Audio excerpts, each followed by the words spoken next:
नमस्कार प्रणाम। मैं हूं आप सबका भाई दोस्त मिठू यादव और आप देख रहे हैं भोजपुरी माते यूट्यूब चैनल।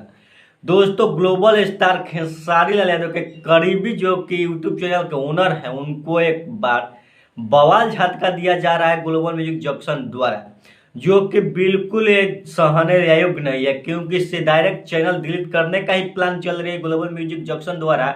और लगातार तीन तीन स्ट्राइक दे रही है। पहला स्ट्राइक जो कि खेसारी लाल यादव के मैनेजर विवेक सिंह है, उनके चैनल ब्लू बीट स्टूडियो नहीं ब्लू बीट भोजपुरी पर तीन स्ट्राइक दिया गया, जो कि वो चैनल 15 दिन में डिलीट हो जाएगी। और अब खेसारी लाल यादव जी के दबंग राइटर अखिलेश कश्यप के अन्नपूर्णा फिल्म यूट्यूब चैनल पर स्ट्राइक दिया गया, जिसके कारण अब वो डिलीट होने के कगार पर आ चुकी है। अगर 15 दिन में स्ट्राइक नहीं हटाया जाता है तो चैनल डिलीट कर दिया हो जाएगा।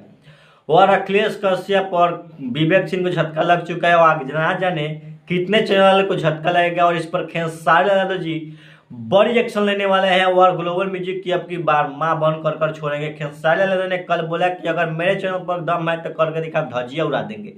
तो दोस्तों, आशा करते हैं कि वीडियो पसंद है। वीडियो पसंद है तो लाइक शेयर कमेंट कीजिएगा। फिर मिलते हैं एक नए वीडियो के साथ, तब तक के लिए बाय बाय।